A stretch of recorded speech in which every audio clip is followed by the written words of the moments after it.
Welcome to Inside Games Daily, the only gaming news show brave enough to expect Bethesda to make and release video games. That's right, Hope Springs Eternal here. We're still waiting on any kind of Starfield DLC sometime, maybe. But apparently we've got more Fallout projects in the oven right now, which means maybe we'll play them someday. Soon, I hope. Speaking on the Friends Per Second podcast, Video Game Chronicles, Jordan Midler claimed that Bethesda has multiple Fallout projects in current development, including the one you've all been wanting. What does that mean? That's right, folks. The Fallout Walton Goggins dating sim is in the works right now. Ooh, can't wait to smooch those decomposing lips. And if not that, maybe he's referring to Fallout New Vegas 2 or a remaster of New Vegas? No, people want to kiss Walton Goggins. Who cares about New Vegas? Yeah. I mean, yeah, that's the one that everybody like kind of throws around. It's the black sheep that people want to come back. Unfortunately, in grand Bethesda fashion, none of these Fallout projects are deep enough into development to start getting excited about. Midler said, quote, "It's not far enough in along to say anything like, you're going to be playing this game anytime soon." So what does that mean? 5 years away? I don't know. Which is a little frustrating. You'd think a remaster you could flip a little faster than that. But yeah, apart from New Vegas 2, like I kind of indicated, one of these Fallout projects could be the previously leaked Fallout 3 remaster. Stay tuned to the end of the episode when I'm going to tell you my theories about that. Oh, okay. Yeah. We first heard about that back in 2023, the Fallout 3 remaster, thanks to documents that leaked as part of the FTC's lawsuit to prevent Microsoft's acquisition of Activision Blizzard. Yeah, in that leak, we saw a release schedule that listed the Fallout 3 remaster for fiscal year 2024. That obviously didn't happen. There are other games listed there too that have never happened since, like Dishonored 3 or a Ghostwire Tokyo sequel. Though the document leaked in 2023, the document itself is even older than that, which might explain how the plans have diverged. Yeah, they even got rid of the entire studio that made Ghostwire Tokyo, so clearly they were on a different track back then. But that would mean that the Fallout 3 remaster was in the works before 2023, or at least they were planning on it before 2023, so where the hell is it? It's a remaster. Usually those you can flip pretty fast, right? So it took 4 years for the Oblivion remaster to come out. So then, if the Fallout 3 remaster was in the works before 2023, let's say it started in 2022, so maybe we're looking at a 2026 release for Fallout 3 remaster? Yeah, okay. Yeah, that seems reasonable. Something to look forward to. But yeah, apart from just speculating, and we don't even know that Virtuos is working on it. It hasn't even been officially announced, et cetera, et cetera. But if 4 years is what we're looking at for a remaster, okay, all right. But what about the other one, Fallout 5? Where's that? No, that's not even a video game launch. We're never getting that one. That's just so much further away. Back in June 2022, Bethesda luminary Todd Howard told IGN that Bethesda would work on Fallout 5 after Elder Scrolls 6. Eesh. Yeah, and we don't even know when that's coming out. We don't even have a year. We don't even have like a window that will assuredly get delayed after. So at this point, we're looking at 2026 at the absolute earliest, because if it were 25, they would have said something by now. Although even that, I think is a little unlikely. It seems like Bethesda slowed down a lot based on the pace of their releases of both Starfield and Starfield's DLC. The Starfield DLC wasn't like cataclysmically huge, and it still took quite a while to get out by Bethesda standards. So I think it seems like they're struggling a little bit to ship titles recently, which makes me think Elder Scrolls 6, probably far away. Fallout 5, gosh, who even knows? Yeah, that's right. Finally, who is making all of these games? Because it could be Bethesda, it could be other port studios, it could be Obsidian, maybe, who knows? Given the success of the recent Elder Scrolls 4 Oblivion remaster, Virtuos seems like a natural pick for the Fallout 3 remaster, and maybe they're already working on it. Yeah, and I think a lot of people that enjoyed the Oblivion remaster would probably hope that that's the case, given what a good job they did. But trying to puzzle this out here, if it were in development in 2022 with Virtuos, that would mean that they were working on both at the same time, and that also means that they prioritized Elder Scrolls 4 to come out first, which doesn't make sense because they had the Fallout TV series coming, so why wouldn't they make that come out as quickly as possible? And regarding New Vegas 2, corporate acquisitions have made it possible that New Vegas original developers, Obsidian Entertainment, could make the sequel because they're all now owned by Microsoft. Yeah, isn't that weird? Never saw that coming. For the longest time, I thought Obsidian making New Vegas 2 would just not happen. But here's what's weird about that too, is Obsidian has a very full plate. Kind of unlike Bethesda, they've been shipping games like crazy. in the last couple of years. Since 2022, the studio has shipped Grounded, Grounded 2 soon, Pentiment, Avowed, and then this fall's The Outer Worlds 2. Some of those are kind of constrained in scope, but Avowed and Outer Worlds 2 were big games. So I don't know that they have any overhead to take on a full sequel to New Vegas. Yeah, absolutely, Lawrence. I really do think this is the part of this is a speculation part of the episode, by the way, that we reported on sort of the news now at this point. I really do think that they are going to release a Fallout 3 remaster for the release of the season 2 of the Fallout television show. I think that's what's going to happen. Maybe they just didn't have it ready to go for when Fallout season 1 was ready. I also don't know that they thought that Fallout season 1 was going to be as popular as it was. Because it really was a fantastic television show. And I don't know that anybody knew that was coming. They made a great show and they had great showrunners and writers and all that other good stuff, but you just never know with those. And I don't know if you remember, but it stoked a bunch of people playing Fallout again, like every other Fallout. It was awesome. And Bethesda almost didn't even need to make something new because they had everybody playing their old games. But I don't think they knew that was the plan. I think that was just sort of a happenstance, they got lucky type of thing.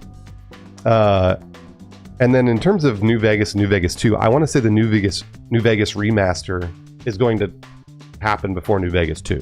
That's what it feels like to me. Since the Oblivion remaster was so successful, now they're going to go look back at all the Bethesda games, Fallout 3, New Vegas, etc., and just remaster all of those. And then they'll release sequels once they've milked all of us for the remasters. I agree. I think that makes a lot of sense. And that follows a pattern I think we've seen from a lot of companies. Once they see the easy checks you can print by remastering your old and beloved games, it's a bit odd to me that they haven't gone that well before. I mean, I guess they've re-released Skyrim as many times as they've been able to. But yeah, it's I understand like not expecting the Fallout TV series to be that popular or that critically acclaimed. But you're right. I remember that era when people were just fiending for anything Fallout and there was nothing there. And that's got to be like that. I can't imagine a higher critical business failing than having a bunch of people ready to throw money at you and you've just got nothing to sell them. It did end up with a lot of people funneling into Fallout 76, I think. So at least they had that there and ready. But man, I remember like even Stephanie got Fallout Fever. She reinstalled Fallout 4, which hadn't been updated or patched for modern consoles. Played it for about 90 minutes. It ran like shit. It glitched. She got soft locked right away. And I was like, how? Man, like what a failure. And she just like quit out the game and never looked back. And that was it. They had people, including like me, everyone was super ready to play like some kind of modern iteration of Fallout and just wasn't there. So yeah, if they have it ready for season 2, I think that will be the next timing they can hit. It is kind of shocking that, I don't know, Bethesda, kind of like I alluded to earlier, I just don't see them as a very agile company these days, which is not to say bad or that they make bad games. Even though I was a little middling on Starfield, I think a lot of people were. But yeah, that was I haven't seen a whiff like that, a business whiff in a while. So hopefully they'll learn their lesson. I still wonder if they're even agile enough to have a product ready for that. But hopefully their working relationship with Virtuos is really good, and hopefully Virtuos is now mastered at integrating with Bethesda's engines and technology. So hopefully a Fallout 3 remaster. We don't even know that they're making that, by the way. But hopefully if they are, this one will just fly right by. And yeah, when is season 2 supposed to premiere? Do you remember? I was just looking it up. So season 2 of the Fallout television show comes out December this year. So at the very earliest, I want to say we're going to get that Fallout 3 remaster in December. That is my guess. What I will say is the Oblivion remaster, since it was a shadow drop, I don't think, this is Bruce's crazy theories. I love saying these things out loud. I don't necessarily think they're always true, but I don't think that Bethesda or Virtuos knew what they had. I think that they were just sort of like, we'll throw this out there and then, people probably play it and enjoy it, whatever. And it sold crazy. Like, people loved it and have been playing it for hundreds of hours and are still raving about it. So it's like, obviously they did great work, and Oblivion was always a really fun game and always had some really good charm behind it. But then with the remaster, they made it modern and it felt like Skyrim. So if they could do the same thing for Fallout 3, gosh, man, I'm going to be just a fucking kid in a candy store. I love these games. I'm a big fan of all of these style of games, and unabashedly love these Bethesda games. Even Starfield, I played almost 100 hours, and even Starfield was pretty middling, but I still enjoyed it. So I can't wait. I just don't, like Lawrence said, I don't think they know what they have. I think that maybe they're just sort of like plodding along and being like, well, we'll do a Fallout 3 remaster. I guess if people like it, they like it, and if they don't, whatever. They definitely seem like they're moving on their own time, which to some degree I respect. If you carve out a place for yourself in video games and you can operate at a speed that isn't beholden to anyone else or any other co-marketing or anything like that, I think that does speak to the power of the brands or the products that you create. But I don't know that I'm worried a little bit. I don't know that they've kept the magic in the bottle quite as much. Starfield was fun, but it wasn't. I don't know that people are going to be fiending 10 years from now for a Starfield remaster in the way that people are nostalgically remembering games from the hot window of Bethesda game studios. So hopefully that comes back. And I agree. I think Fallout 3 remaster will hit real hard. It was one of the first games, in addition to like Borderlands, that was really able to hybridize first-person shooting and RPGs and quests and like get that whole kit up and going on a first-person shooter basis. So I think there's a lot of generational nostalgia for that game specifically. So yeah, they got a hit on their hands. We just have to wait for them to decide to make it, I guess. That's right. And Lawrence, you're going to tell us about a possible future hit. Is that correct? Yes. Speaking of waiting for people to make games, it's time to go to Law's Preview Corner. Today we're talking about Ambrosia Sky. This is a very, very unique game. It is an existential clean 'em up, as the developer described it. Immediately, I was thinking of something like Power Wash Sim, which I think is pretty apt, but there's a little more to this game. So the concept is you play as a hybrid scientist mortician, and you have to go to, there's basically these space stations that are orbiting Saturn, which means you get to see the Saturn rings outside of every window. It's great. But essentially, there's this space fungus that has gone a little bit crazy and has sort of taken over these stations, and the people that are residing there, you have to go and find them and collect their like ID chips, because that not only contains their identity, but also contains their like legal consent to be on that space station to release the corporation you're working for from liability. And also it contains their last will and testament. So essentially you go onto these space stations, these derelict stations where everyone's dead and it's all overgrown with this weird fungus. And you have to use your little sprayer to cut through the fungus to find these people and retrieve their ID chips. Along the way, you sort of get hints about these people's lives and the way that they lived. That's kind of told through these really cool comic book style panels that pop up over the gameplay. And the whole game kind of has a comic booky look that I really like. It's basically like deep, deep blacks and then these really bright pinks and purples. It gives it all this really ethereal look, but also kind of looks like an early 90s comic book. I dig the really harsh, kind of ethereal blacklight sort of look. The game itself, it's not just really carving through wads of mushrooms to get to dead bodies. There's some kind of diet immersive sim elements here. So the kind of the tendrils of the fungus obey different rules. There's certain fungus that can conduct electricity, and that can be a problem if it's like connecting from a conduit to water, and you might have to sever that connection to unelectrify the water so that you can walk through. Similarly, you can also sort of paint a line that connects electricity to a door and power it so that it opens. And in this manner, you can kind of create different paths through a level. So that's kind of neat too. I like the puzzle solving aspect and also the sort of improvisational flow of games like that.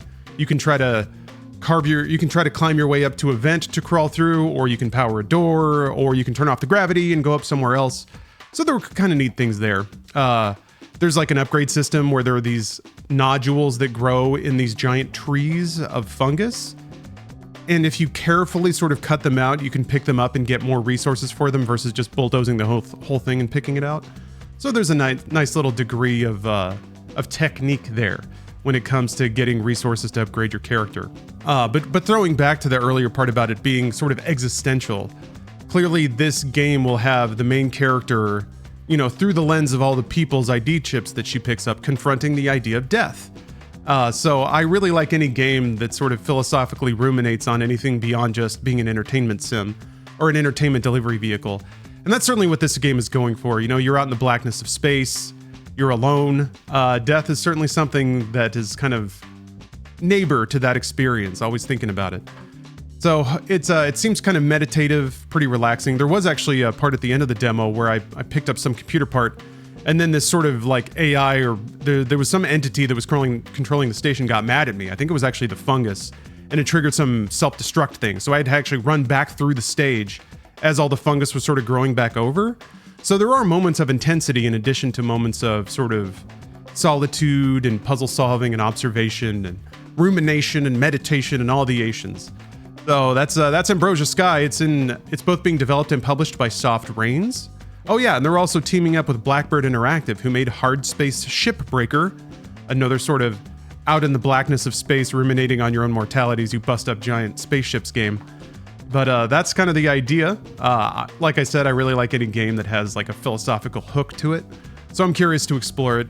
No release date yet, but it does have a Steam page and you can follow it there. Thanks for making the time to show me the game, Soft Rains. Thanks again, Lawrence. That looks super cool, actually. It looks like a fun mashup of genres that I think a bunch of people, if you liked Power Wash or if you liked Hard Space, both super solid games, too. We'd like to shout out a few Inside Games patrons. They support our Inside Games Patreon every single month. I watch every episode of this show from deep within their Fallout shelters. Spirit Bear Tito 007, just stay in the shelter. It's really bad up here. There's no need to come up here. We don't have a lot of video games and food and sex. There's a lot of that. We don't have any of that stuff.